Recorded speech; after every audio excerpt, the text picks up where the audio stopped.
Tonight, we are very, very fortunate, and the fact that there's not one seat left in the House speaks to the fact that you all are aware that we're fortunate to have Dr. Eben Alexander with us here to share with us some of his experience, which is very important because he's not just sharing with us ideas and thoughts and concepts, but an actual experience that has influenced him and has gone on to influence ripple throughout the world.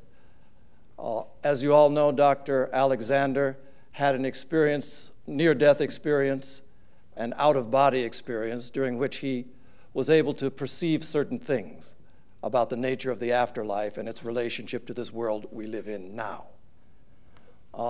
It's quite interesting. He wrote a book about that. This book is something that has touched a nerve in people, not just in the United States, but around the world.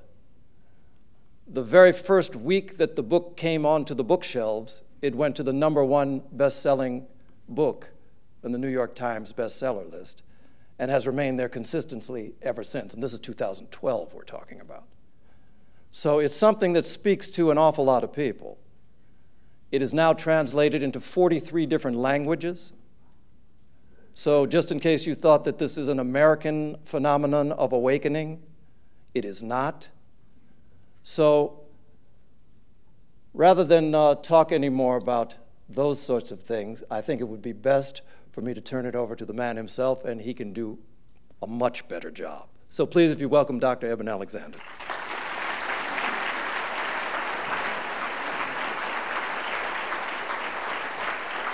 Thank you. Thank you all. It's a real joy to be here tonight. This part of the country I've been to several times to give talks on my experience, and always find that there is a very open world here in the Chicago area, and I've been up to Minneapolis and other places in this region, and it's very heartwarming to me how awake this part of the world really is. It's a beautiful gift to be here. I think what I'll be getting into tonight, the good news is we have some real time. Some people try and compactify my talk into an hour or so, and tonight we have a little more time than that, which is really good. And then we're hoping to have about a half hour or so for some question and answers, because as you can imagine, I don't usually come up with all the answers in my talk. Although I've been giving talks on this now for probably about 5 years, four years or so. And so I've come to anticipate a lot of the questions, but that usually just means we get better questions. So I'm sure we'll get some tonight. I think to properly get into this, I do need to see a show of hands. How many have not read the book Proof of Heaven? You won't be graded on this, but just a little show of hands. Okay. So probably about half the audience or so. Well, little spoiler alert. I'm going to get into some things tonight that I think have a lot to do with why the book has had the impact it's had. But on the other hand, I'm also going to take you a lot deeper into some of the concepts because there's so much more to it than is there in the book Proof of Heaven. And that is something that I think a lot of people who've read it, especially spiritual journeyers, realize there's so much more to this story. Turns out when I took the original manuscript to New York, and this was something that had not started out as a book for the general public. In fact, when I first came back from my coma, for one thing, my brain was devastated. And I'll get into that in some detail. I think that's an important feature because people have a way of looking at me up here and saying, well, he can't have been that sick. But the doctors who hear the story, and certainly my doctors to this day, have no idea how I came back. I have no idea how I came back, and yet I can tell you that there's some lessons in there that are beautiful lessons for all of us, because the power is there for all of us to awaken as eternal spiritual beings and come to realize much more what this is all about. And the beautiful gift that brings with it is a tremendous capability for healing in every sense of the word. And I'll be getting into that. Those who've read the book will know I get into a deep discussion there about unconditional love and what it really is all about and what it means. And certainly, I'm sure there are many in this room who have been there. That was one of the things that really shocked me when I came back, because before I started on all of this, I had grown up pretty much in the scientific culture of the 20th century, what's called reductive materialism. And I was a card-toting member of that reductive materialist scientific community. That's kind of the conventional wisdom that's out there in science. And yet I will tell you, there are a lot of scientists around the world who realize that when you start getting into the mystery of consciousness, which in essence is the only thing any one of us truly knows exists, is our own consciousness. And trying to see exactly what consciousness is. And I'm going to talk about this quite a bit more in a while. But in fact, asking any one of us about that consciousness is kind of like asking a fish what it's like in the water. You know, we're so close to it, there's no way to really separate out. And I assure you that the only thing you've ever really known is your own consciousness. And we believe that there's this external world out there, the material realm. You know, and that's the realm that materialist science will try and tell you is the thing that exists. But it's really right at the heart of the deep enigma of quantum mechanics that our modern science has wrestled with for more than a century now, trying to understand. And basically what the results of those experiments have been screaming for our attention is that consciousness is primary and fundamental in the existence of this universe. And that is a very important thing to understand. And it also has to do with the whole question of the relationship of the brain and the mind-body discussion, which is basically a discussion that's been going on for more than 2,600 years. You'd think we'd be getting a little closer to an answer. Well, in fact, I think we are getting closer. But one thing my journey showed me very, very clearly is human brain and mind will never have a complete understanding of the workings of that creator and of this universe. And one of the points I make in the book, Proof of Heaven, is that we are probably better off than, say, a chimpanzee when it comes to trying to come up with a theory of everything, but not that much. That's an important thing to remember. But that doesn't get away from the point that by being conscious beings, we have access to far grander knowledge than I ever could have imagined before. And that's because we have access to infinite underlying universal consciousness, which is something we can get to through deep prayer, meditation, many different ways to get there. And that's something else that I'll get into in detail. I'm getting a little bit ahead of myself. Because what I really want to do is take you back and give you a little better picture of who I was before. Because I think that the arc of my life and of my story in many ways kind of mirrors what all of humanity is going through. And in fact has been going through for many thousands of years. And as I said earlier, I grew up in a very scientific home. In fact, my father, who was very influential in my life, he had grown up in eastern Tennessee. His own father was a general surgeon. My father grew up in the Depression. He was a combat surgeon in the Pacific in the Second World War. And I assure you, his very strong faith in an infinitely powerful and loving God got him through the brutality and hardship that he saw in New Guinea and the Philippines, and then on up into Japan in the mid-1940s. That faith in God got him through that, and he came back and headed up a neurosurgical training program in Winston-Salem, North Carolina. He was a world-renowned neurosurgeon. So he was very much a scientist. Now for him, there was never any conflict. He knew that the science that he studied so hard didn't hold a candle to the power, wisdom, and love of that God at the core of his beliefs and the nature of this world. And so for him, it was always very simple. You know, science was very small, and the human brain and mind very small, and would never remotely come in the ballpark of being able to prove or disprove the existence of that infinitely loving God. Now, I'm pretty much a child of the 50s, 60s, and 70s. And like many in this room who are of my generation, I grew up knowing that science is the pathway to truth. Now, I'm more of a scientist now than I've ever been. And I also realize that the science that I worshiped before my coma, and I promise you that that pure materialist science, reductive materialism, that in a nutshell says if you reduce everything down to electrons, protons, quarks, neutrons, photons, subatomic particles, build up the physics, chemistry, biology, the brain, and all of that, you can understand everything there is to understand about the workings of the universe. And the problem with that kind of thinking, the way it stands now, is that that science cannot offer up the first sentence to try and explain to you how the physical brain might give rise to consciousness. That is something I believed and accepted, hook, line, and sinker, because I worship that science. And what I'll tell you is that pure materialism in science, you know, just the physics, chemistry, biology, that is so woefully inadequate, even the first sentence to explain consciousness. That very same conventional science, which still holds the bully pulpit in this world, front page of the New York Times and all of that, in many ways is on the way out.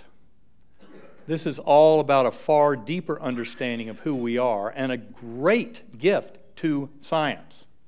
This is all about science and spirituality converging. They're far more powerful together. And as much as one would like to think that science is a search for truth, you have to remember there's kind of an unwritten rule in science, and that is that you cannot invoke any kind of God, any kind of superior intelligence that might be at the core of all that's happening in this universe. And in fact, that's their blind spot. It's very much their blind spot. And that's one of the reasons why they've been struggling and wrestling for more than a century to try and explain the results of experiments in the most proven theory in all of the history of science, and that has to do with quantum mechanics. And I'll talk a bit more about why that's important in a little while. I know some people, when they hear quantum mechanics, they really just want to turn and go the other way. You don't have to know anything about the math or physics to understand what's going on here. All you have to realize is that the founding fathers of quantum mechanics, very brilliant physicists like Niels Bohr and Erwin Schrödinger, Werner Heisenberg, Paul Dirac, Louis de Broglie, even Albert Einstein, although he was dragged kicking and screaming to the end about the phenomenon of entanglement, which he called spooky action at a distance, really kind of haunted him. But I promise you, back in April 1955, he got a real glimpse of how it all works and what it means. And I will get into that. But the other thing to understand about that reductive materialist science that says the brain creates consciousness, it says it's all birth to death and nothing more. It basically also says that we're all automatons. That modern neuroscience will tell you none of us have free will. In fact, they will try and tell you that consciousness itself is a complete illusion. In other words, that it's just those subatomic particles, atoms, molecules in the brain, the cells in the brain, creating this illusion of consciousness, but no, they're just following natural laws. That kind of science is a faith-based religion that actually has almost nothing to support it.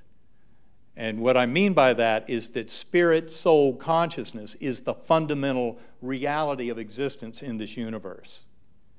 And the brain does not create consciousness as much as serve as a reducing valve or filter that allows consciousness in. And as a neurosurgeon who spent more than 15 years at Harvard Medical School and really bought into the conventional model of brain creates consciousness, that's a pretty big admission about changing up my worldview. So what I'd like to do is kind of take you back and take you through my personal story and how I was able to arrive at where I am now. And I promise you, this is very much an ongoing journey. I'm on a vertical part of the learning curve. I feel very much like a kid in a candy store. I mean, this is absolutely astonishing and amazing, but it's really about this whole world waking up to a much deeper truth. And one reason I'm especially glad to be here tonight is because the Theosophical Society is something I promise you I'd never heard anything about before my coma. But I came to realize in the years after my coma, as I got deeper and deeper into trying to understand this, that there are many in this world who have known so much of these truths for a very long time. In fact, this is really about a convergence of human knowledge that will lead into the most amazing and unimaginable future for all of humanity. And it's that convergence of science and spirituality that I talked about, but it has everything to do with understanding that so much of the confusion in this world and of the actual conflict, warfare, and antagonism has to do with a misinterpretation of the writings of religious mystics and prophets, and how that's all been used to separate us in many ways. And yet the message of the Theosophical Society, and certainly a message I came to through my experience, has to do with the fact that we are all truly one. And this is not just about humans. In fact, it's not just about life on Earth. It's far bigger than that. And it has to do with the course of human destiny over the last several thousand years. It all makes sense when you step back and take a broader, much broader view of where it's headed. And I promise you, one can be very optimistic about where that's going. Now, I want to take you back 5.5 years or so, at which time I had spent more than 20 years in academic neurosurgery, thought I had some idea of how the brain, mind, and consciousness worked. And again, I was totally into that conventional neuroscientific view that is about to disappear from this world because it's inadequate. It's far too simple, and it doesn't explain any of the observations. Now, on the morning of November 10th, 2008, at 4:30, I woke up with severe back pain. This was totally out of the blue. And this, of course, is a lot of the story Proof of Heaven, but I don't want to repeat a lot of that, but there are a few essential parts that I want to bring out. And I remember thinking that if I could make it down the hallway in my home and get into a hot bath, maybe the pain would go away. Well, in fact, I got into a hot bath and almost couldn't get out of the tub. The pain kept getting worse and worse.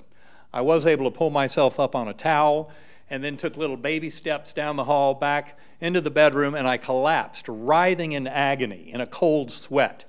Collapsed on the bed and just in abject misery, couldn't figure out what in the world was going on, the pain getting worse and worse by the minute. Soon thereafter, my youngest son, at that time he was 10 years old, his name is Bond. Those who've read the book will realize that Bond is a far more appropriate name for him than I knew at the time. But Bond came in the room and realized Dad's not off at work, and my God, he looks like he's in horrible pain. So he came over and he started rubbing my temples to make me feel better. As soon as he touched my head, I felt like he'd driven a white-hot railroad spike right through my head. Severe pain. And of course, anyone out there with any kind of medical background, if you heard about sudden onset of severe back pain, severe headache, you might think meningitis. Well, the doctor was already out. My brain was being overrun with an extremely rare, aggressive, primitive, and absolutely should have killed me bacterial infection, a meningoencephalitis. And I had no clue what was unfolding. And in the midst of this worsening torture of pain, you might wonder what in the world was going through my mind. Well, I remember Bond was being readied for school downstairs, and I'm lying there in this worsening pain thinking, oh my gosh, if this really gets bad, I might have to go to the emergency room. And if that happens, well, I could imagine all the lines and waiting and the paperwork, and then finally I'd start getting better on my own, and there'd be all the embarrassing goodbyes to my colleagues. And so I remember thinking that it might take so long that I wouldn't even be home by the time he got back from school. So I remember kind of croaking out, "Have a good day at school, Bond." It's the last thing I remember. I was gone from this world for the next 7 days. Don't remember a thing. My family actually thought I was resting, so they closed the door and let that happen. And about 2 hours later, when they came in to check on me, I was having a grand mal epileptic seizure. So yes, they called 911, and the EMTs came to our home, and they came in, started some IVs, put in medications trying to break the seizures, and couldn't do it. So they hauled me off to the Lynchburg General Hospital emergency room. Of course, I remember none of this. I remember absolutely zero of the next 7 days from this earthly realm. And when I arrived in the emergency room seizing, I was very fortunate to encounter Dr. Laura Potter. I had worked side by side with Dr. Potter for more than 2 years because I worked in that emergency room as a neurosurgeon. And she didn't even recognize me. All she saw was 54-year-old white male, status epilepticus, in extremis, trying to die on her watch. She knew I was so sick that if she didn't do things very correctly from then on, I might not even get out of her emergency room alive. Now, it turns out that one of the reasons that I'm here today, there are many reasons, but one of them has to do with the fact that my older son, Eben IV, had been trying to get me in shape. He had climbed a 20,000-foot volcano in South America a few months before my coma, and he wanted to take me down there to climb it, so he'd been trying to get me in shape. No mean feat, I assure you. And we'd been working out a lot, and that, I'm convinced, was a big reason why I'm still here today to tell the tale. That's very good news for me. It was certainly not very good news for the 6 people who had to hold me down in the emergency room for that lumbar puncture, because Laura Potter was intermittently able to break the seizure somewhat, but then they were trying to get me in position and trying to give me sedation, trying to get me intubated, all these various things, trying to do a lumbar puncture. And when she did get that needle in my back with those people holding me down, what came out was thick white pus under pressure. And that's the fluid that was bathing my brain and spinal cord. And she told me much later, when she saw that, she knew I was dead. And the reason is she very quickly got a report back from the lab that I had gram-negative bacterial meningitis. And that fact, combined with the fact that I had gone into coma in less than 24 hours. In fact, I had taken about 3.5 hours to go into coma. And those 2 facts alone give you a 10% chance of survival from that illness, 10% or less. So that was the rosy prognosis Monday morning, the first day of coma. And it only got worse. They put me on 3 very powerful intravenous antibiotics, put me on a ventilator, up on the medical intensive care unit. On the second day, they found out that it was E. coli. Now, if you do a medical literature search on spontaneous E. coli meningitis in adults, somewhere around 1 in 10 million or less per year. It's extremely rare. Spontaneous E. coli meningitis does occur in newborns, but it's very rare beyond the age of 3 months. You can imagine how I have to defend my level of maturity, but that's just something I have to live with. And it turns out that through that week, the doctors had seen the last evidence of the human part of my brain, the neocortex, the outer surface of the brain. That's the part that's very specifically attacked by anytime you get a meningoencephalitis. And in fact, it's really that diagnosis that's the big gift here. And it's the reason the medical community and scientific community has taken my story so seriously. And you'll hear how the logic of that unfolds. I am often asked to give talks to medical groups, nursing schools, med schools, surgical groups, etc., because they get where this is all really going. Now, I do have to give credit out there. The nurses have always understood, okay? ER nurses, hospice nurses, ICU nurses, they see things when patients leave this world that have no explanation if you buy into that simplistic birth to death and nothing more. You know, the brain creates consciousness. So the nurses have always gotten it. I can only speak for myself. Some of us doctors are a little slow on the uptake. I needed a big thumping to get it.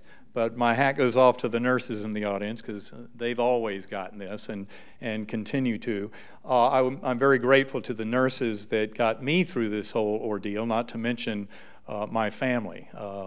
They were the ones who were always there for us, so I have tremendous gratitude to the nursing community. But it got worse because my doctors only saw evidence that neocortex of mine had a small remnant of abnormal function within an hour or two of hitting the emergency room. And after that, there was nothing left of that neocortex. Now, it turns out that my brainstem was also quite heavily damaged, even at the beginning. This is a very severe meningoencephalitis, and it really is that diagnosis that is so important to the medical community, certainly in the scientific world, about understanding what happened to me and what the ramifications of that are. It turns out that through that week, they had several scans. In fact, what happened is on the third day, putting all the pieces together, trying to understand how in the world I'd come down with E. coli meningitis, my doctors actually had some very frightening set of circumstances unfold once they knew it was E. coli. And this is something I explain in a little more detail in Proof of Heaven, but I just want to bring it up here briefly. Has to do with part of my medical history at that time is that a few months before my coma, as part of my work, before my coma, I was working for the Focused Ultrasound Surgery Foundation, coordinating global research in this very promising technology, something called focused ultrasound, that I think is really going to revolutionize many parts of medicine. And part of that work involved going to various companies and laboratories that were doing the research work. Turns out one of those was in Israel, in Haifa. So I'd been over there a few months before my coma. And what I remember about that trip is I arrived in Tel Aviv at about 3:15 in the morning, and I got a taxi that took me from Tel Aviv into the hotel I was staying in just outside of Old Jerusalem. Now, it turns out my cab driver was new to that area, and in fact did not speak a language spoken by anyone within 2,000 miles as far as I could tell. And so he was driving around a little lost, a little confused, and in that pre-dawn darkness, there would be cars parked around Old Jerusalem out on the corner, and people were sitting in those cars, and he would go bang on the window, and then they'd jabber at each other in different languages. And finally, I remembered I'd just gotten an iPhone back then. This is in mid-2008. And I remember it had a mapping function on it. I remember putting in the address of my hotel outside Old Jerusalem and hit the search button and then showed it to him in this big toothy smile, but he still wasn't quite able to get me there. So he actually set me loose, wandering the streets of Old Jerusalem to find my hotel on my own. And it was strangely powerful for me. Now, there are parts of my story I will get into, but as much as I had grown up in kind of a religious home in a Methodist church, wanted to believe in that God and power of prayer, through those 20 years plus in neurosurgery, there had been more and more difficulty with me to understand how consciousness could survive death of the brain and body. And in fact, I had a decline in my faith over that period of time just because I just didn't understand how our soul could survive the death of the brain and body. And that was punctuated in the year 2000 because I had a particular event in my life that had to do with a fundamental feature of my upbringing that I'll get into later on in the story. But suffice it to say for now that what happened to me in 2000 ended up putting me squarely into a very agnostic category. So I spent 8 years of my life very agnostic before my coma. And that's why it was strange that in this trip to Israel, wandering around the streets of Old Jerusalem in the pre-dawn with the birds singing and the twilight coming up in the east, I stumbled on the Via Dolorosa and was amazingly moved by the power of that walk in trying to find my hotel. That was the part that I told my family about when I came back. That's not the part that got my doctor's attention. What got their attention was they knew, as they were questioning my family about my medical history in the first 2 days after I got at the hospital, that while I was in Israel, the worst case scenario, that giant nightmare for doctors, infectious disease specialists around the world, had occurred in the Tel Aviv hospital. And it has to do with something called the Klebsiella pneumonia carbopinamase, or KPC gene, that had first surfaced in a bacterium in 1996 in North Carolina, killed that patient, but it was carefully isolated. The problem with it is that that gene confers complete antibiotic resistance on the host bacterium. And that gene surfaced again in New York in 2000, in Paris in 2001. Each time killed the patient, was carefully isolated in a hospital setting, did not get out, but the word was out there among physicians and all those who take care of infectious disease that this gene was very, very deadly. And potentially, the thinking was if it ever moved into a bacterium in a patient that was a ubiquitous bacterium, like E. coli, and got out in this world, it could create a situation that would make the Black Plague look like a picnic, because it would be so devastating, completely unresponsive to any known antibiotics, and it takes more than 10 years to develop new antibiotics. So that would be just a horrific situation. The problem is that very event had happened in that Tel Aviv hospital right around the time I was there. And so the concern was that maybe I had brought that back, because what my doctors knew is that that KPC gene had surfaced in Tel Aviv and for the first time in history had migrated into a patient's other organisms, because those bacteria are very prolific. They can trade genetic material between species. And in that case in Tel Aviv, it migrated into an E. coli. And thank God they were able to contain that. That patient died, but they were worried that I might have brought that back to the U.S. And you can bet that had them very, very frightened. Now, as the week went on and I did not respond to antibiotics, that was their big concern. Now, it turns out by day 7, things were starting to turn around finally. My white blood cell count was coming down a little bit, but the problem was I had no neurologic function left at that time. They were at a point of doing brain death criteria. That was the next step. And it had only gotten worse during the week, so in fact they held a conference that Sunday morning, day 7 of coma. They had a conference with my family where they said, well, you know, he started this week with a 10% chance of survival.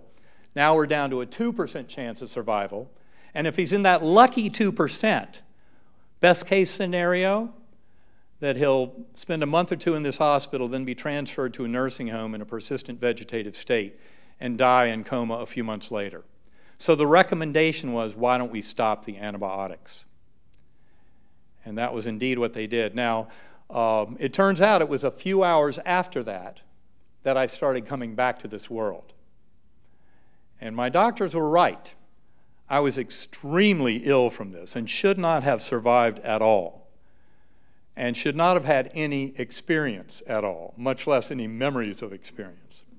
And that's one of the reasons why my story has captivated the scientific and medical worlds by storm, is because I had an unbelievably robust, hyper-real experience that I'm going to describe to you in some detail.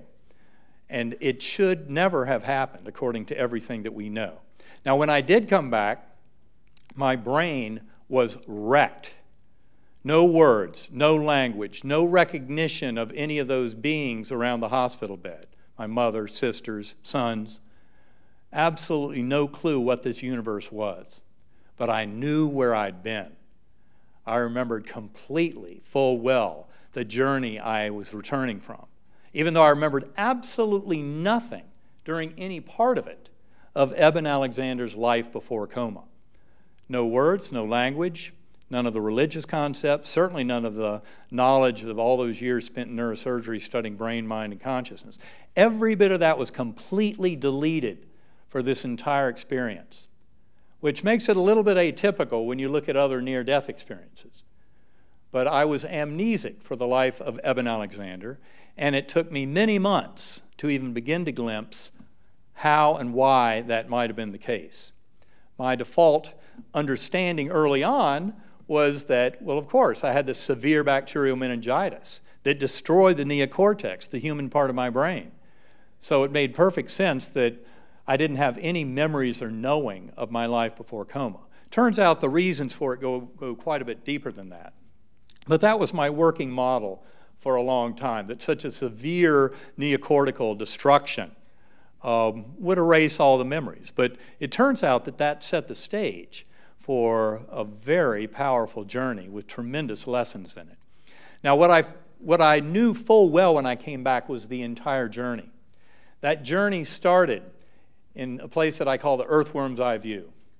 Very primitive, coarse, unresponsive realm, like being underground or in dirty jello. I remember this sensation of lots of roots or blood vessels around me. And almost I can feel them just thinking about what it was like, and I could sense them way off into the distance. Although I had no body image at any point of this journey. I was just a piece of awareness experiencing all this. But in that coarse, horrible, ugly underground realm that was completely unresponsive, even though I had no words, no language, I could still wonder, what, where? But never a flicker of response to that curiosity. Now, many, when I would give these talks early on, they would say, well, was that earthworm's eye view, which is what I call that ugly underground realm where everything began, was that hell or purgatory? I would think hell would be at least a little bit interactive. And this was none of that. That curiosity was never answered with any flicker of anything. In looking back on it, I think that that very coarse, primitive, murky existence was the very best consciousness my physical brain could muster when it was soaking in pus and being destroyed by this primitive E. coli infection.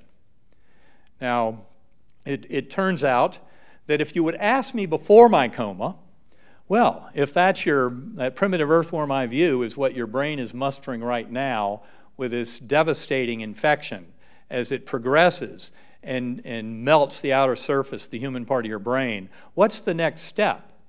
I would have told you, well, obviously the next step is a state of no awareness at all. That is the biggest shock of the journey, is that in fact, as this all progressed, and it did seem that that earthworm eye view went on for eons, because I promise you I had no memory moment to moment of time. I had absolutely zero memory of my life before coma, not a tiniest bit. And so it did seem to go on for a very long time. The good news, it did not last forever. And what happened next was this slowly spinning white light that came towards me, a very clear and pure light that had fine white and gold tendrils off of it. And this white light came towards me, and the best part about it is it came packaged with a perfect musical melody. And it turns out that I had been aware of sound in that earthworm eye view, that very primitive existence. The sound was a pounding, monotonous sound, like someone smashing on an anvil over and over again. Just a steady rhythm. And it was a very cursing sound. And yet, as this pure white light came towards me, it was coming with this perfect musical melody, absolutely beautiful. And as you will hear, sound, music, vibration, frequency is the way that our souls transcend in these levels. It's one of the reasons why sound, hymns, chants have been used for thousands of years to help engender deep transcendental conscious states in any kind of spiritual broadening of consciousness, religious ceremony, etc. And that sound is absolutely essential to the work I do now. I'll talk more about that in a few minutes, but that melody, spinning melody as I called it, came towards me, and it opened up like a rip in that ugly earthworm eye view, and it was a rip that opened up into this brilliant, ultra-real valley. And I remember ascending up into this valley, up into this brilliant greenery, lush with life, absolutely fertile. And I had no body awareness, but I was moving up through it because I was a speck on a butterfly wing. Now, this was not a butterfly like some entomologist here on Earth can give you genus and species. This was the real deal. And butterflies in that realm, just like We often have dragonflies, butterflies, and hummingbirds that are messengers from that realm, from souls of the departed loved ones. And there are thousands of stories out there. I'm sure there's some in this room about that very phenomenon. But in that realm, butterflies are far more powerful and amazing than they are in this realm.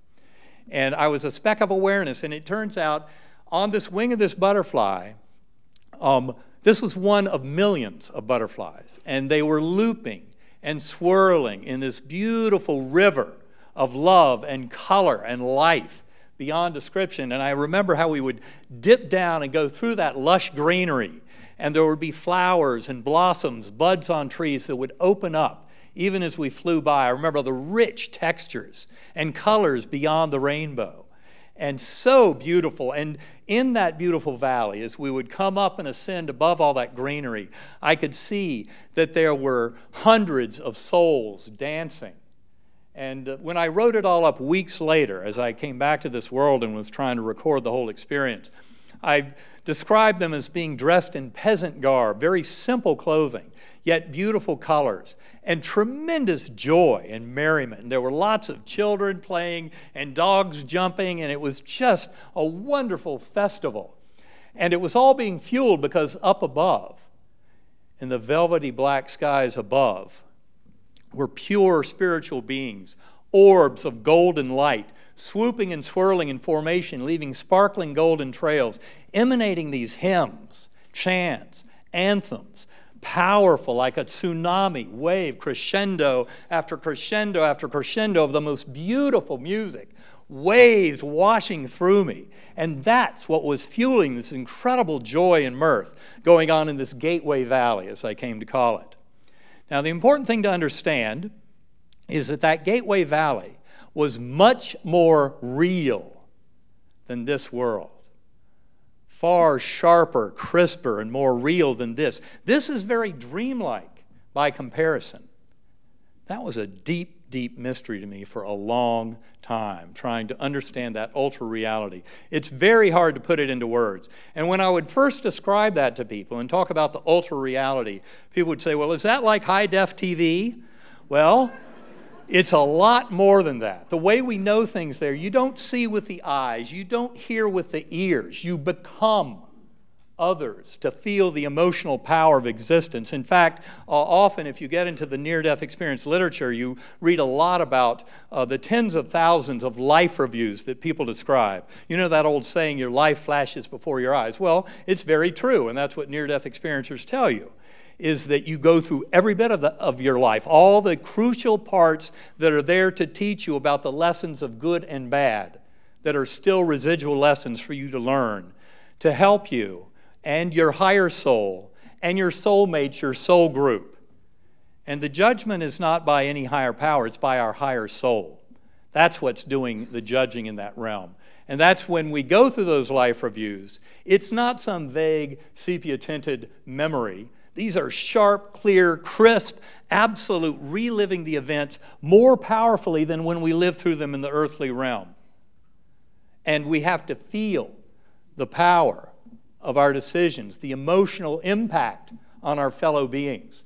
So if we lived a life handing out pain and suffering to others, we have to feel that in that life review. But we have to feel it far more sharply than they felt it here in the material realm, which is a pale, dim reflection of that far more real and crisp world of that gateway realm, of the realm between lives, where we reunite with our higher souls and where we reunite with our soulmates. And in the glaring, beautiful, all-loving light of that infinitely powerful God, that is the setting in which we relive those events and then plan our next incarnations for coming back in. But it is a very crisp ultra reality. This is all about those lessons that we're here to learn. And the coin of that realm is love. That unconditional love that goes far beyond the phrase, far beyond those words.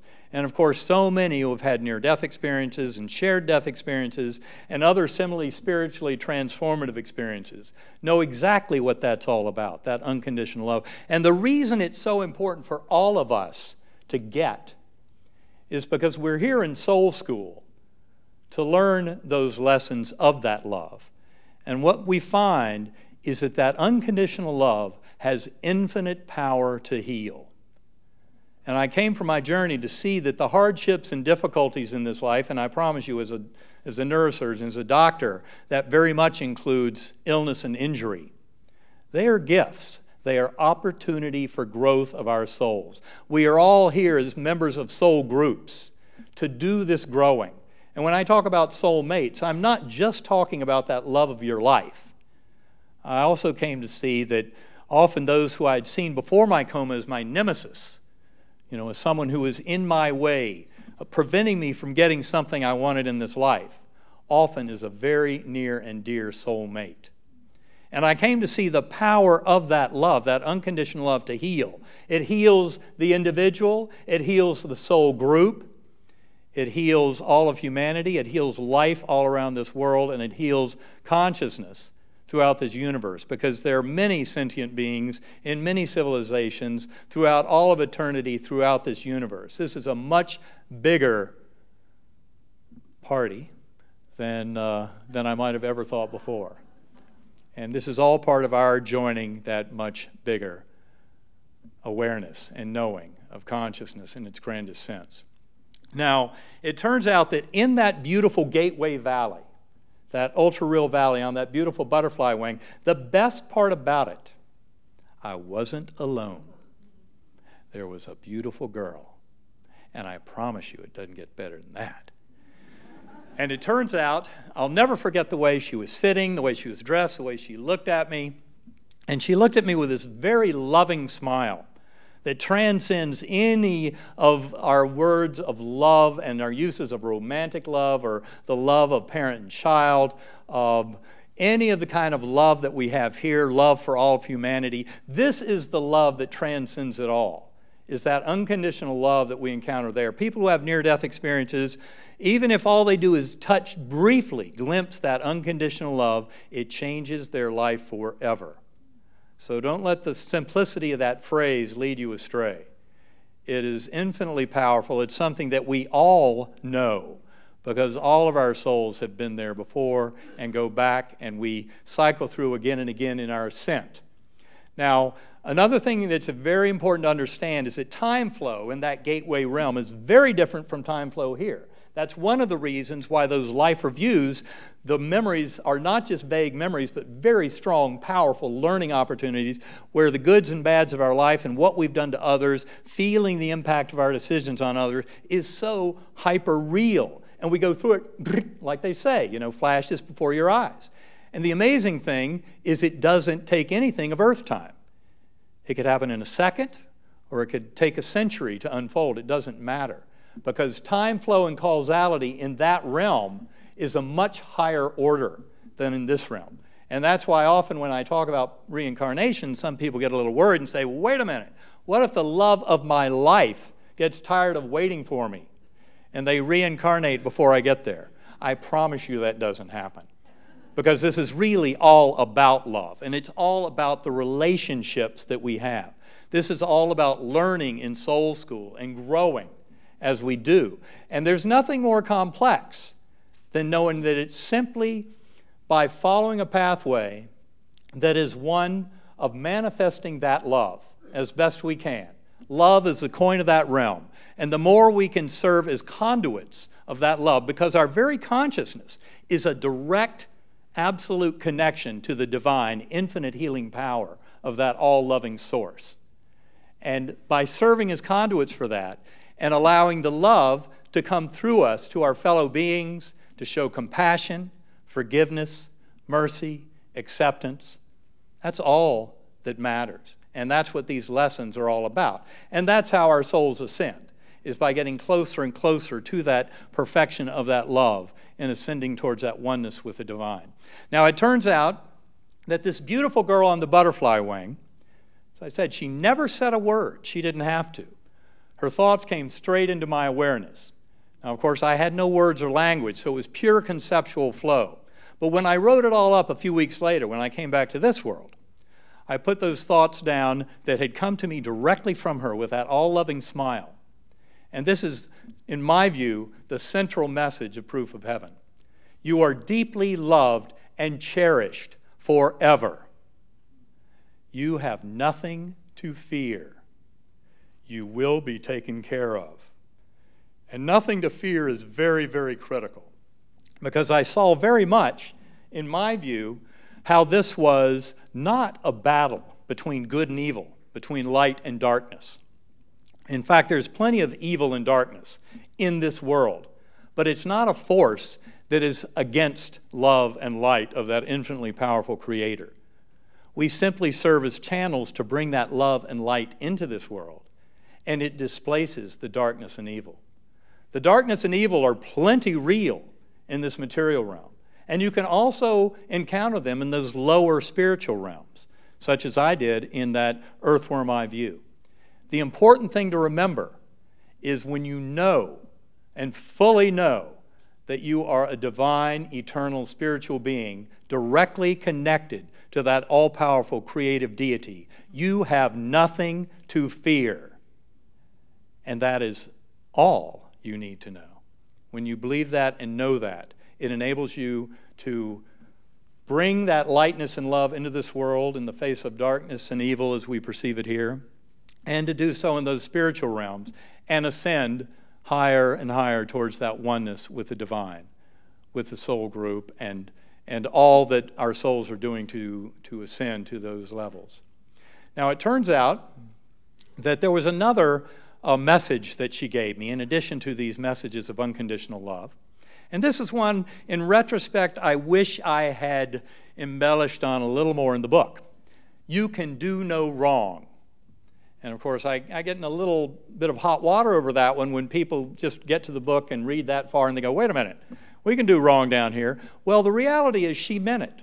You can do no wrong, as long as we realize that we reap what we sow.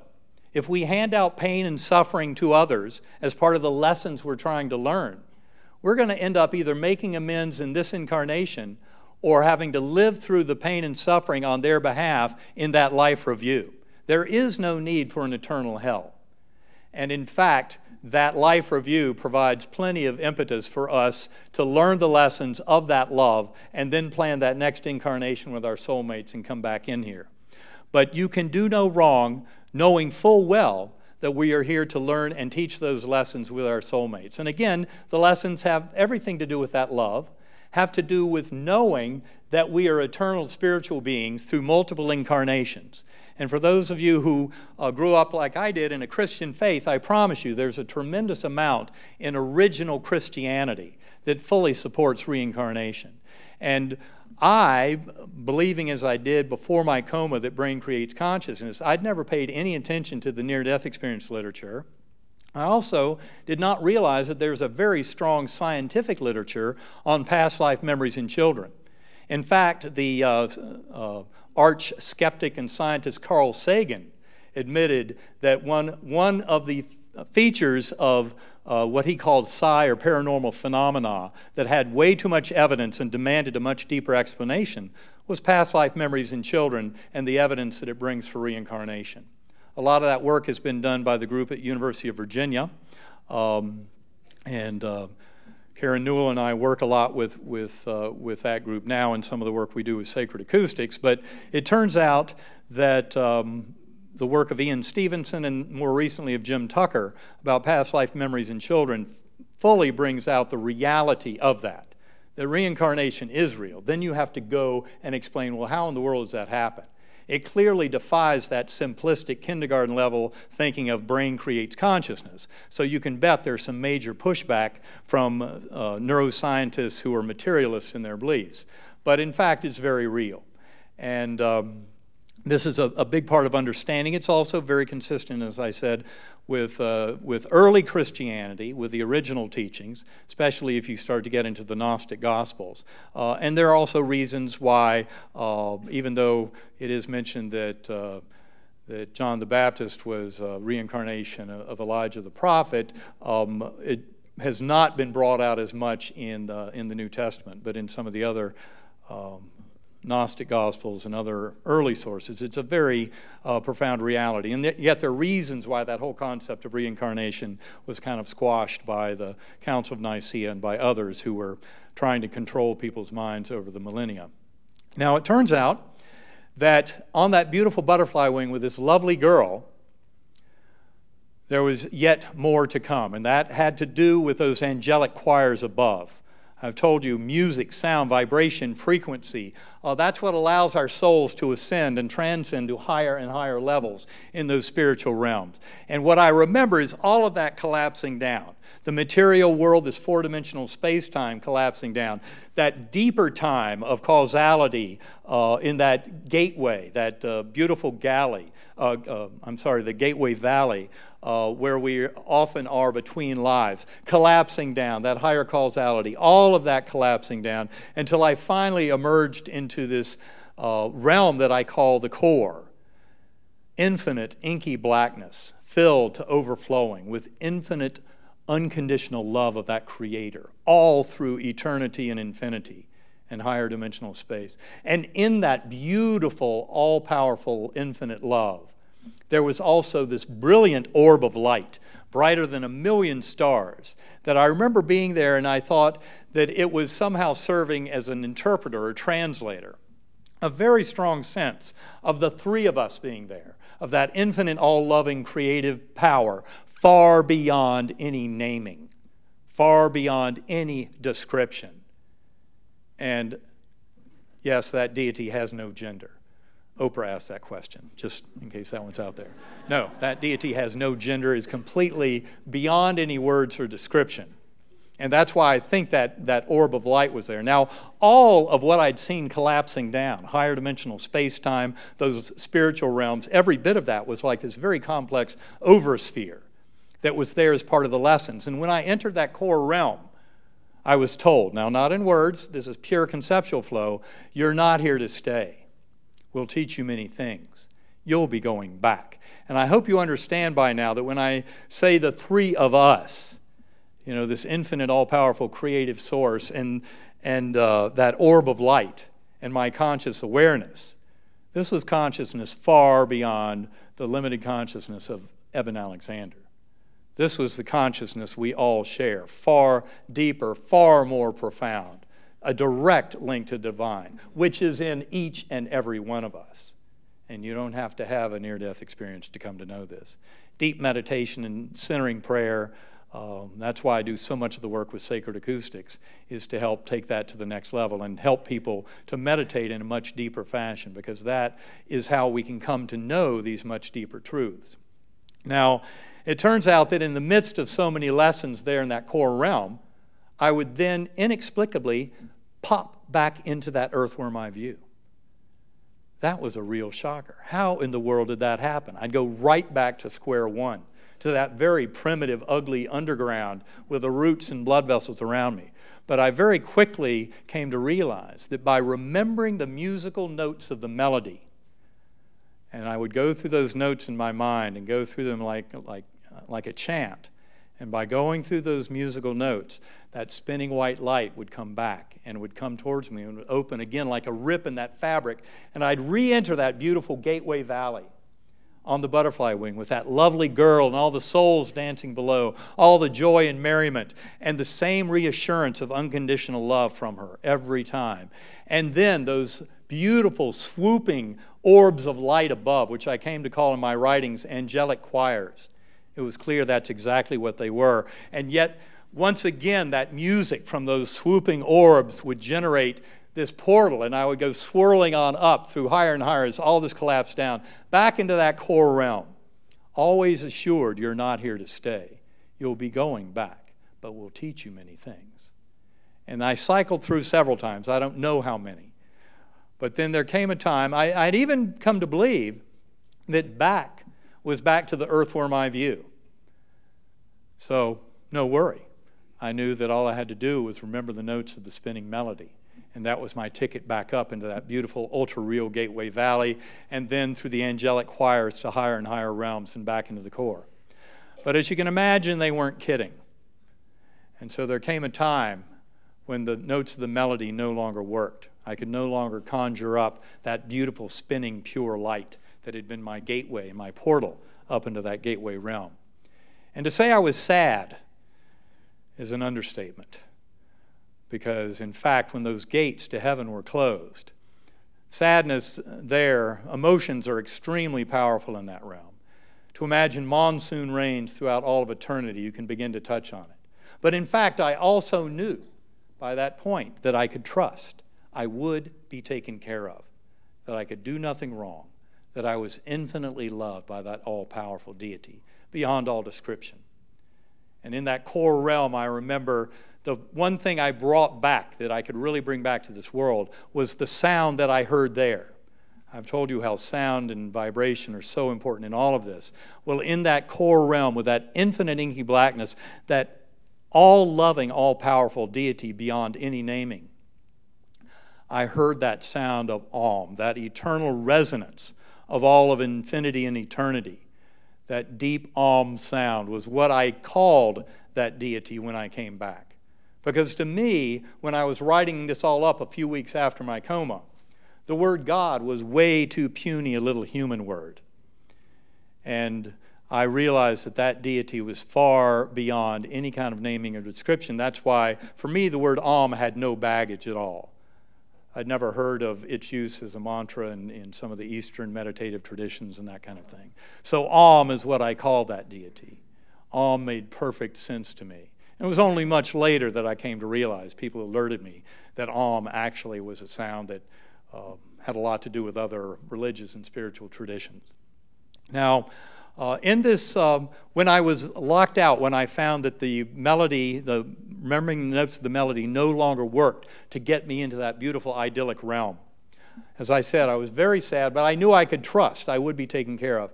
And I remember at that point seeing thousands of beings around me in this very kind of misty, murky existence going all around me, these beings. And they were all kneeling, some with hoods, many with candles, and there was this murmuring energy coming up from them.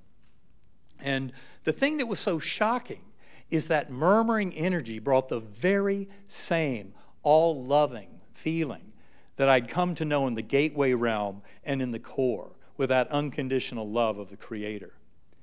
And I remember how comforting that was, and all these beings going off around me. And I remember when I wrote all that up a few weeks later, I said what those beings were doing was praying. That's what I was feeling, was the power of that prayer, and how prayer can actually bring the power of that realm right into this realm and can help in our healing, especially when we come to realize that we are eternal spiritual beings. And if we can learn the lessons that the illness or injury is here to teach us, that sometimes there's a way that we are meant to recover from that illness. And that is, of course, the deeper lesson of my healing, because I spent several years completely mystified. My doctors to this day will tell you they have no explanation whatsoever for how I had a complete recovery within about 3 months, when they were basically certain I had no chance of recovery at all, other than surviving for a few months and then dying. And for those who want to hear more about that, I often steer people to that beautiful book that helped me to start glimpsing how this healing can happen. It's a book by Anita Moorjani. It's called Dying to Be Me. A very powerful book. And she had a stage 4B non-Hodgkin's lymphoma, and by all accounts should have been dead within hours of hitting an emergency room in Hong Kong back in 2006. And yet she had a profound near-death experience, and when she made a decision to come back, she knew that her cancer would disappear. And that's exactly what happened. And it was reading her book that I first started to glimpse some of what is at the core of the lesson here about healing, and how we can sometimes manifest physical healing in this incarnation. So it turns out, though, that in that realm, all these beings around me, I saw the power of that prayer. I could feel the love and energy of that, and how that was coming to comfort my return, and I didn't know where I was returning to. Now, I then saw 6 faces. And the 6 faces are very important. They would kind of bubble up out of the muck around me, and they would say some words, and then they would disappear again. Now, I didn't understand any of the words. My brain was very wrecked, and I just didn't understand. It was a lot like if you've seen Charlie Brown's Christmas Story when the adults talk, wah, wah, wah, wah. It was the same kind of thing. And I remember seeing them, but the faces, I mean, I can remember to this day exactly what they looked like and how they kind of wiggled around. And it turns out within a few hours of waking up from coma, I was able to identify them all. But I had no idea who they were when I was in coma and first experienced them. Now, they were very important. 5 of them were physically there when I was in the last 18 hours of my coma experience before I started waking up. And that was very important because, in fact, that happened at the very far end of a journey that seemed to have gone on for months or even years. And yet it had to fit within 7 Earth days. But that's important because later on when I was trying to explain all this, and my original default was this had to be some crazy brain effect, some wild hallucination or drug effect or dream. That's what I was trying to explain it as, but that's why the meningitis was such a gift. As we went deeper and deeper into trying to explain it, and I went over this with my doctors, went over all my scans and medical records, we came to realize, well, it seemed way too real to be real, as I described it to my older son, Eben IV, who was majoring in neuroscience at the time. When he came home from school 2 days after I got out of the hospital, I told him it was way too real to be real, because it was. And to me, that meant it had to be a trick of the dying brain. But after many, many months and going over all this with my doctors and everything, we came to realize, well, it was way too real to be real because it really happened. But it didn't happen in my brain, and it didn't happen in the physical universe.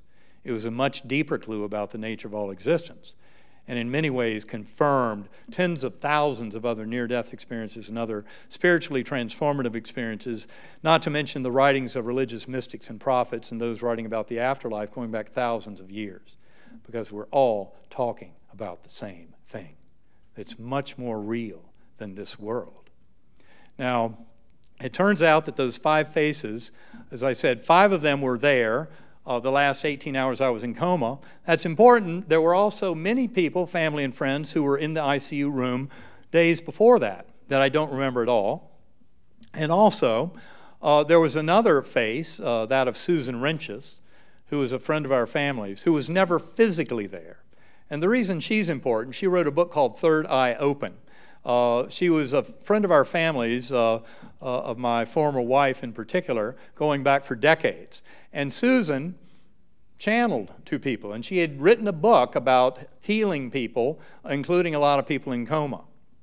And I remember my family had called Susan up and solicited her help on the 4th and 5th nights of my coma.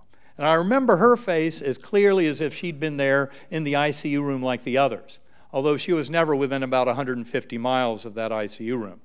But when I was told that in the hours after I was waking up, as all of this was starting to come back to me and my earthly memories were starting to come back, and I was told, well, Susan was never here, but she channeled to you on nights 4 and 5 of coma, I thought, so what? Of course she did. I knew in that realm you don't go there physically anyway.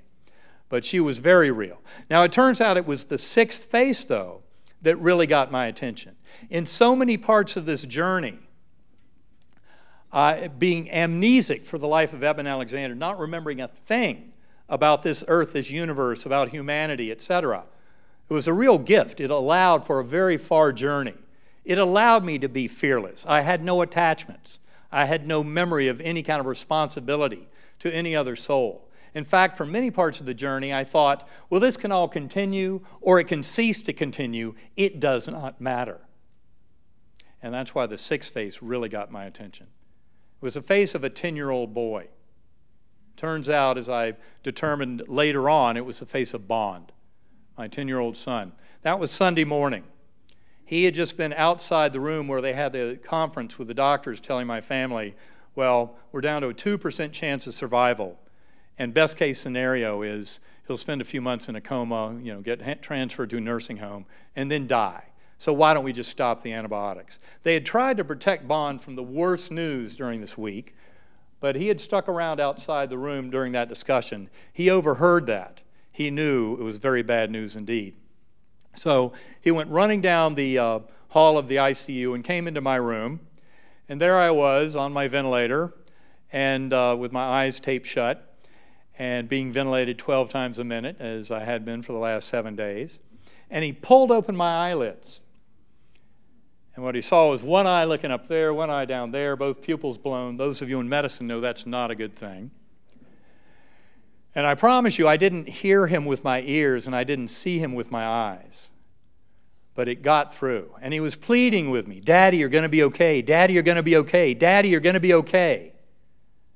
And somehow that reached all the way through. I was deep in that realm of that misty murkiness with those where the 6 faces had materialized. His was the 6th, and it broke through. And believe me, it got my attention. And it was the most terrifying moment of the entire journey, because I'd come to believe I had no responsibilities, no attachments. And now it was my love for him, even though I had no idea who this being was. But I knew that there was a very powerful, strong, loving connection that I had to come back. And it's the toughest thing I've ever done in all of my existence, was to struggle my way back to this world. I remember at times thinking it was absolutely impossible. And yet, it was impossible not to. I had to come back because of my love for this other soul. And that's when I did start waking up and come back to this world. Now, of course, as I told you earlier, my doctors were right. My brain was wrecked. When I first came back, all I remembered was the journey I had been on. And I knew that very clearly, every bit of it. And words and language came back very quickly, within hours, a day. And then childhood memories, that kind of thing, came back over a week or so. Two of my sisters would camp out on little cots beside me in the ICU and then the neuro step-down unit. And I didn't sleep at all. I was really nuts. I had a psychotic, delusional nightmare. I know what that looks like. That is nothing like that crisp ultra-reality deep inside of coma. That was not a hallucination or a dream or a drug effect, because my neocortex was far too wrecked to support such a thing. It was far more real, as I said, than anything that even my intact brain today could begin to muster. And therein lies the deep mystery that drove me to try and get an understanding of this. Now, it turns out that my childhood memories, as I said, came back over 2 weeks, 3 weeks after that. And then all of that knowing and experience of more than 20 years spent in academic neurosurgery returned to me over about 8 weeks. In fact, what I came to realize over the next several years is that memories that came back to me were more complete by 8 weeks out than they had been before my coma. That's a very mysterious and difficult thing to explain, and it only emerged that that was the case over several years after the coma. And therein lies a pretty deep clue about what's going on here. And it has to do with the very phenomenon of experience, consciousness, memory, and where all that really lives, and the reality of soul, spirit, consciousness that then generates all of what we see unfolding in the material realm. The reason that so much of the medical community, as I said, has taken my story very seriously and often asked me to come give talks and presentations about consciousness has to do with the fact that meningitis is the most perfect model for human death. By destroying that outer neocortex, the surface of the brain, that's the part that modern neuroscience would tell you is very responsible for any of the detailed conscious experience that any of us have as human beings. Even though the phenomenon of consciousness has parts of the deeper brain that fuel it, any of the detailed awareness of consciousness, everything we see and hear, everything we think, all of our words and language, everything you ever have experienced since before you were born, according to modern neuroscience, depends on at least some part of that neocortex, the most complex calculator in the brain, that some part of it needs to be around. And my doctors knew full well from my neurologic exams, from the lab tests, and especially from really from my neurologic function and from the nature of my disease, but also from the scans that showed full thickness destruction of the neocortex over all 8 lobes of my brain. There was no way to explain this as a brain-based phenomenon, even though I tried to do that. And early on, I would tell my doctors something of what I experienced, and they would pat me on the back and say, "Oh, well, you were very, very sick. Your brain was soaking in pus." We have no idea how you've even come back to us. But all those memories, you can forget about it. The dying brain does all kinds of tricks. We tend to believe our doctors. I believe my doctors. So it was only many weeks later, as I started getting into my medical records and discussing it with them, all those neurologic exams and the various scans, and we started realizing, well, where did this happen? How did this happen? I knew that it had not happened when I came out of coma or when I went into coma. The question was, when and how did it all happen? And that became a very deep mystery to me indeed, and drove me very much into questioning everything I ever thought I had known about the nature of brain, mind, consciousness, and of all existence and reality. It turns out that this kind of disembodied consciousness, or consciousness that's actually much richer when freed up from the shackles of the physical brain, gets us back to the mind-body discussion that, as I said earlier, has been going on for more than 26 centuries. And you can see the names there of some of the luminaries over time that have discussed this: Plato and Aristotle, of course, René Descartes, and others. But it's really something that I had to question very deeply in trying to come to some kind of an understanding of this. I know that I was driven deeply into what's called the hard problem of consciousness, which is something I really didn't know anything about before, even though I think the hard problem is one of the most vexing conundrum known to all of human thought. And it also got me deeply into trying to investigate the very nature of the enigma of quantum mechanics. That's right at the core of this. As you get down and scratch the surface of physical reality and try and uncover how space, time, mass, energy work, what we reveal is that consciousness is at the very core of every bit of it. You cannot separate consciousness away and pretend that the observer is observing things and that the observations are independent of that observing mind. It's called the measurement problem in quantum mechanics. And in fact, this is one of my favorite quotes along those lines, Sir James Jeans, who was deeply into that mystery of the enigma of quantum mechanics. And he said this in the mid-1940s: "The universe begins to look much more like a great thought than a great machine. Mind no longer appears to be an accidental intruder into the realm of matter. We ought rather to hail it as the creator and governor of this realm." And the mysteries of those experimental results in quantum mechanics have only gotten more and more bizarre. It's not as if modern physics understands it, not as if they're smarter, although some of them will try and pretend that. That only shows they just don't get it. This is a far deeper mystery. Now, I mentioned earlier that you don't have to die or almost die to get this. In fact, by being a conscious being, the clues are deep within each and every one of us. And often it comes to us as what I call the gift of desperation. I'm sure there are many in this room who know exactly what that means. When a loved one has a terminal diagnosis or has died, or when we have a terminal diagnosis and are facing our mortality, often that's when we feel that touch and know and hear that voice of that all-loving deity that is right there to protect us and take care of us. But you can also get it through deep meditation and centering prayer. And it was about 2 years after my coma that I first started getting deeply into realizing that any kind of exploration of consciousness, and I realized I had to go deep within my own consciousness to even begin to glimpse some of the lessons that I needed to learn to understand my journey. And that's when I was exposed to a discussion about brain entrainment through sound, using differential sound frequencies. And it's something I don't really have time to get into in any detail tonight. I talked about it briefly at the end of Proof of Heaven, especially in reference to the work of Robert Monroe and the Monroe Institute and some of what he did with brain entrainment. And since then, I've come to encounter Karen Newell, who is here on the front row, and she is a business partner with Kevin Cossey, and they together have developed Sacred Acoustics, which really takes that kind of brain entrainment using differential sound frequencies to a whole new level. So any of you out there who want to learn more about that, I would encourage you to visit sacredacoustics.com and start learning. I work with them on a daily and nightly basis in terms of trying to help evolve these meditative techniques and tools to help kind of the rest of us get deeply into meditation. I've gotten into a pattern where I try to meditate 2 or 3 hours a day, although realistically, if I can get an hour a day, I'm usually pretty lucky. And it's something that makes a tremendous difference as time goes on, year after year, in my knowing and understanding. I've revisited those realms of my journey.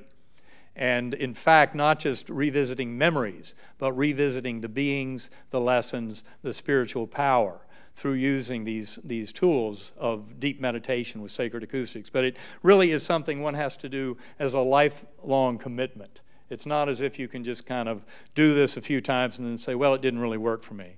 It's really something that's a lifelong commitment, but believe me, it's very much worth it, because inside of our consciousness is infinite knowing and capability, and all of consciousness. In fact, the entire universe is a hologram, and the mind is a hologram, and in fact, they are identical holograms.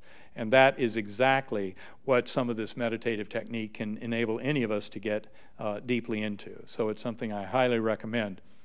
Now, another thing that comes up is I came to realize in the study of my journey, as I said, the hard problem of consciousness, which basically, in its simplest form, is that no neuroscientist on earth can give you the first sentence, not even a sentence, to explain how the physical brain might create consciousness. And it's not because we haven't done enough research. You know, the 1990s were the decade of the brain, and Obama has recently earmarked a significant amount of federal funding to additional study of the brain. The more we study the brain, as many brain scientists and those interested in philosophy of mind and the deepest aspects of neuroscience and of physics have come to realize, the more we realize it does not create consciousness. A better way to look at it is the brain is a reducing valve or filter. And that's an old idea. The filter theory is one name for that. In the late 19th century, the likes of Carl Jung, Frederick Meyer, Sir James Jeans, they were deeply into studying human psyche and the mysteries of consciousness and the filter theory. And they realized that there are many facets of human personality that do not end with bodily death. And they knew the power of reincarnation. They had the evidence of it. And it turns out all of that got sidetracked in 1905. And that had to do with the annus mirabilis of Albert Einstein. That's basically his 4 papers that year are what kicked off the heyday of scientific materialism of the 20th century. But the good news is the paper that actually also kicked off the whole field of quantum mechanics, his paper on the photoelectron effect, that's what gave him the Nobel Prize, also sowed the seeds for the undoing of that pure materialism. And that's all coming together now as modern students of consciousness, those who study the deep mysteries of mind, of the very nature of existence, of the physics of the quantum world, and in trying to put that together with a deeper understanding of space, time, and causality, how everything really works, are coming to realize that consciousness is at the very core of it all. And I often, as those who have read the book Proof of Heaven will realize, I often quote Albert Einstein because I think he's a very brilliant physicist. But I'd like to start getting into the end part of this talk by quoting Nikola Tesla. The day science begins to study non-physical phenomena, by that, the phenomena of consciousness, soul, spirit, it will make more progress in 1 decade than in all the previous centuries of its existence. Tesla was a brilliant scientist, and he was absolutely right. I believe we are getting deeply into his prophetic decade, even as we speak. Now, it turns out that as I was wrestling with all of this in the months after my coma, trying to explain this, how in the world could consciousness be so greatly enhanced, I ended up, my older son, as I told you earlier, when he came home that second day out of the hospital, and he stood there looking at me. I was 16 pounds lighter than I'd been. I had an IV and I was still getting antibiotics at home. But he took one look at me, and when I told him it was way too real to be real, he looked at me and he was shocked because he could see there was a light shining within me, that I'd been completely transformed, that I was far more present than I had ever been before. And he really couldn't understand it, but he was the one who advised me, if you want this to be of any value to anyone, because my goal at that time was to write it up as a neuroscientific report, because I knew from what my doctors had told me that there was something wrong with the model of brain, mind, and consciousness, because the meningitis should have disabled any experience, and yet I'd had this incredibly profound experience.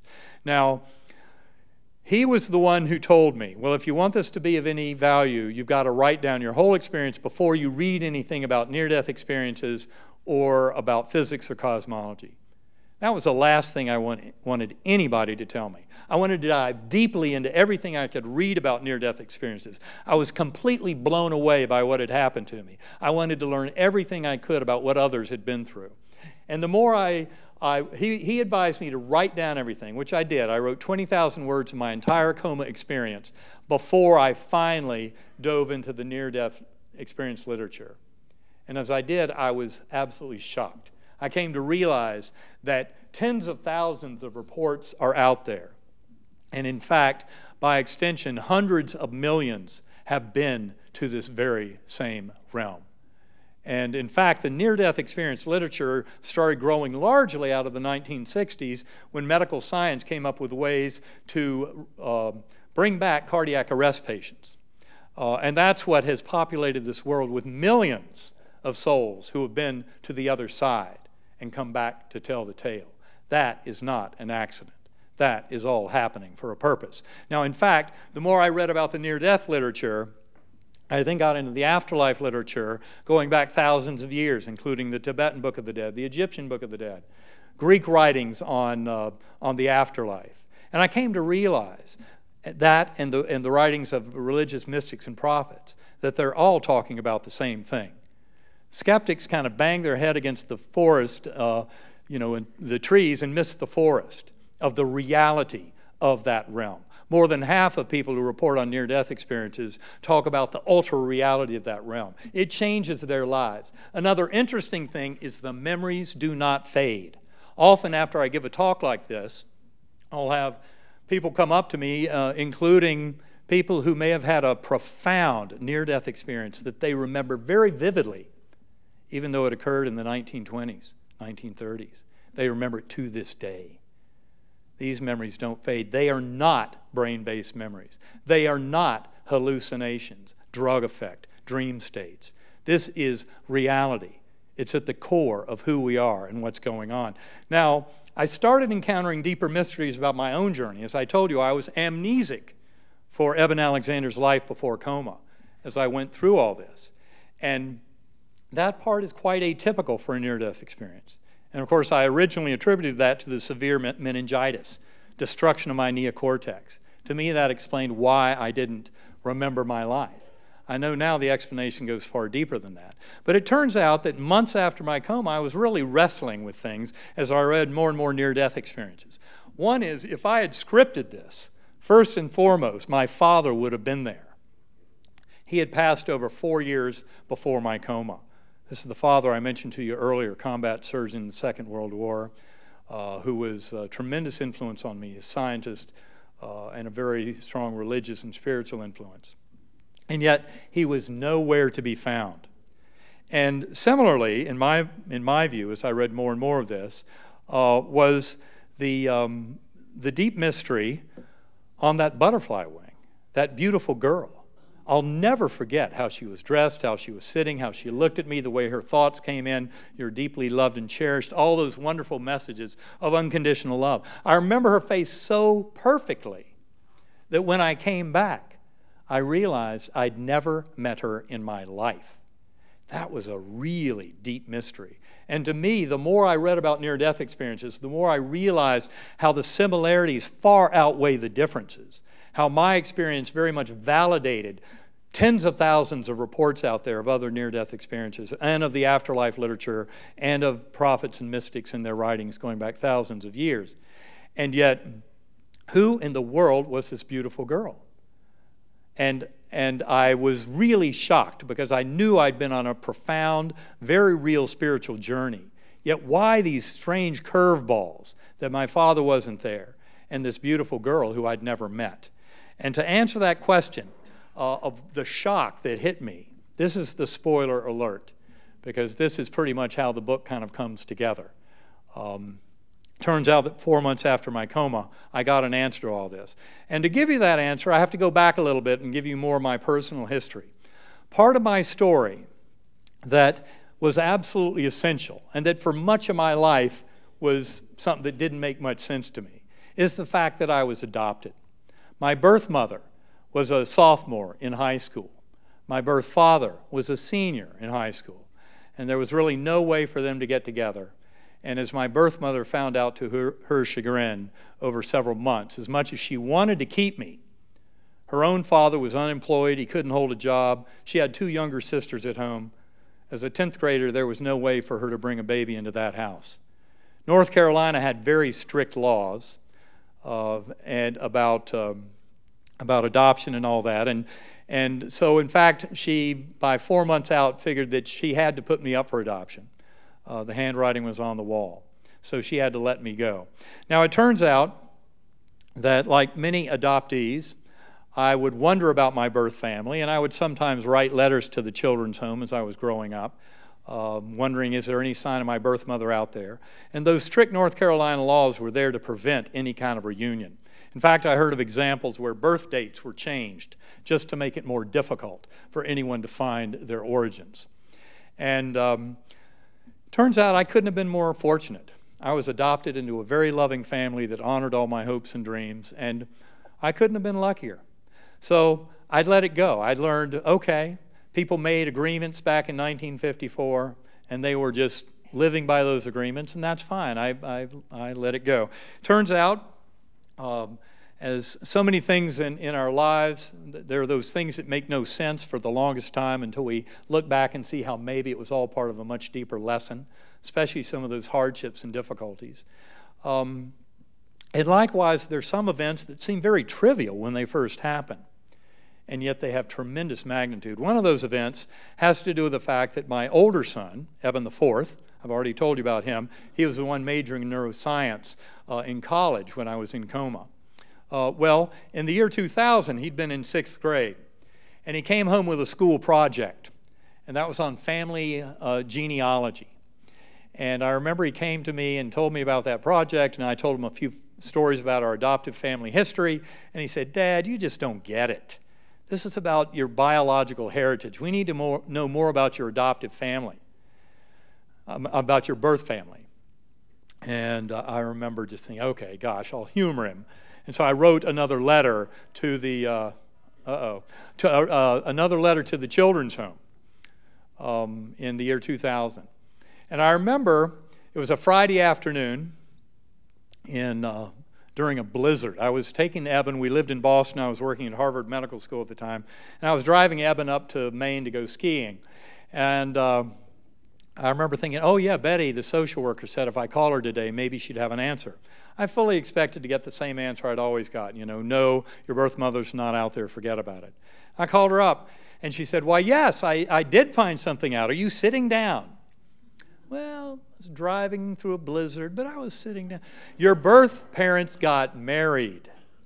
I cannot tell you what a shock that was. Never had that thought crossed my mind that they might have gotten together. And Betty said, there's more, at which point I did pull over to the side of the road.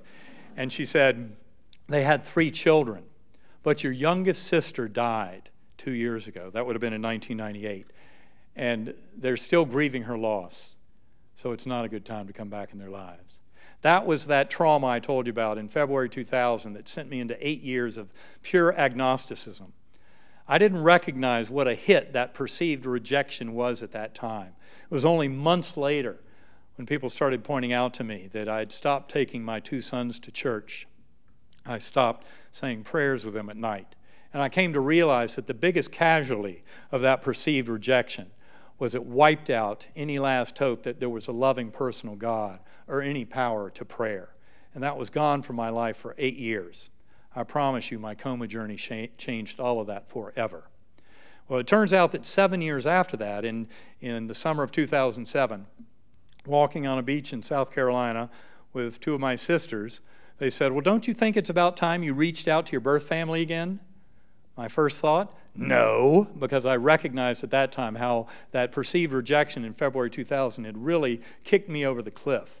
My whole life had started to spiral downhill, and it took me a long time to figure out what had happened and to try and reverse that flow and come back to this, into existence and be there for my family and friends. But it turns out that they were right, and it was time. So I wrote another letter. This was in summer 2007. To the children's home, and this time got a very positive answer. Yes, we'd love to meet you.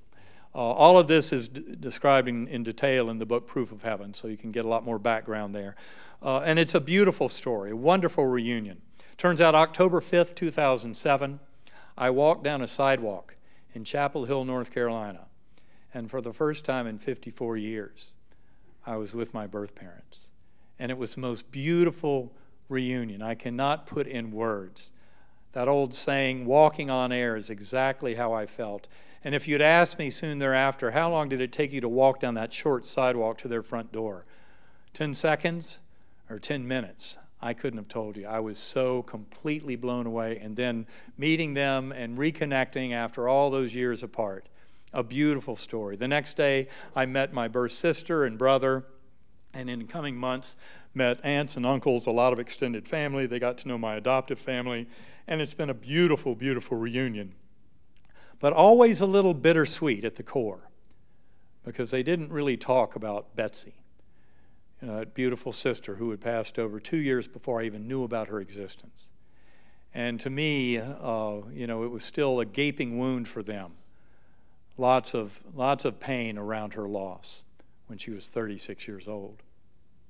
And I wanted to know so much more, but that was very hard to come by because they weren't very comfortable talking about it and sharing. But I do remember my birth sister, Kathy, promised to someday send me a picture of Betsy. And she did. That picture arrived 4 months after my coma. And I remember pulling it out of the envelope, and she had emblazoned this poem across the picture. And it's a beautiful poem. The poem is in the book Proof of Heaven. It was written by David Romano. And it's called When Tomorrow Starts Without Me. And I remember I started reading that poem, and tears started filling my eyes. And I was just overcome with this incredible grief and emotion over the tragedy, just collapsing on the floor, just this horrible tragedy of losing this beautiful sister, long before I ever even knew of her existence. And I remember putting that picture up on the dresser, and the next morning I was in that room reading Elizabeth Kubler-Ross's book, Life After Death. She has a beautiful story in there of a 13-year-old girl who has a profound near-death experience, is in coma, and she encounters her brother, and he serves that same function that the beautiful girl on the butterfly wing served for me, bringing that message of unconditional love. And he helped her to come back to this world. And as she came back and she was explaining it all to her father, and she said, "But I don't understand. I don't have a brother." And he said, "Well, you did have a brother, but he died 3 months before you were born, so we never told you about him." And that's when I looked up on my dresser and I recognized that picture of my birth sister, the beautiful girl on the butterfly wing. And it's almost like she was looking at me as if to say, "Do you finally get it?" And it was taken 3 weeks before she left this physical world. And it's exactly how she looked at me on that butterfly wing. And I cannot tell you how powerful. That changed everything forever. And I'd like to close by just reminding you of that beautiful message that she gave me that really is a message for each and every one of us, because we are one soul. We are one consciousness. This is all about all of us and all of this world. And it's time to get together and overcome those false boundaries of separation. You are deeply loved and cherished forever. You will be taken care of. You have nothing to fear. Thank you very much.